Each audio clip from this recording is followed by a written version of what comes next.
ആറന്മുള പുഞ്ചയിലെ കൊയ്ത്തുത്സവം നടക്കുന്ന ഇന്ന് ഈ വിജയ ദിനാഘോഷങ്ങളിലേക്ക് ഏവർക്കും.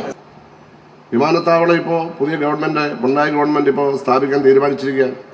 ഈ ജില്ലയിൽ തന്നെ ഒരിഞ്ച് നിലവും നികത്താതെ, ഒരു പാരിസ്ഥിതിക പ്രശ്നവുമില്ലാതെ ഒരു വിമാനത്താവളം സ്ഥാപിക്കാൻ തത്വത്തിൽ അംഗീകാരം നൽകി. അത് കുറച്ച് വടക്ക് മാറിയാണ്, ശബരിമലയ്ക്ക് കുറച്ച് ദൂരെ. അതെവിടെയാണ് സ്ഥാപിക്കേണ്ടത്? പാരിസ്ഥിതിക പ്രശ്നമില്ലാതെ, ഉൽപാദന മേഖലയൊന്നും നശിപ്പിക്കാതെ, ശബരിമലയ്ക്ക് കൂടി സൗകര്യപ്രദമായ തരത്തിൽ എവിടെയാണെന്ന് പഠിക്കാൻ ഒരു പ്രശസ്തമായിട്ടുള്ള ഒരു സാങ്കേതിക സ്ഥാപനത്തെ ചുമതലപ്പെടുത്തിയിട്ടുണ്ട്. എന്ന റിപ്പോർട്ട് വന്ന ശേഷം തീരുമാനിക്കാം. ഇവിടെ എന്തായാലും അതിൻ്റെ ആവശ്യമുണ്ടായിരുന്നു. വിമാനത്താവളം എന്ന് പറയുമ്പോൾ എന്തോ വലിയൊരു സംഭവമാണ് എന്നാണ് ആളുകൾ കരുതുന്നത്. അങ്ങനെയൊന്നുമല്ല. നമ്മുടെ ആളുകളുടെ തെറ്റായ ഒരുപാട് ധാരണകൾ കേരളത്തിൽ ഉണ്ടായിട്ടുണ്ട്. ഇവിടെ നെടുമ്പാശ്ശേരി വിമാനത്താവളം വന്നു, എന്താ പ്രത്യേകിച്ച് അവിടെ ഒരു വികസനം ഉണ്ടായത്?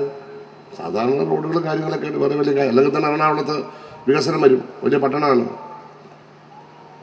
നെടുമ്പാശ്ശേരിയിലൊന്നും അല്ല മെട്രോ റെയിലൊന്നും പണിയുന്നത്, അതങ്ങ് കൊച്ചി നഗരത്തിലാണ്. അപ്പോൾ വിമാനത്താവളം വന്നു കഴിഞ്ഞാൽ വലിയ സംഭവമാണ് എന്ന് പറഞ്ഞിട്ട് കാര്യമില്ല. തിരുവനന്തപുരം വിമാനത്താവളത്തിൽ എന്ത് വികസനമുള്ളത്? നല്ല ഹോട്ടൽ പോലും ഇല്ല അവിടെ. അതിനേക്കാൾ വികസനം എന്ന് പറയുന്നത് പട്ടണത്തിനകത്താണ്.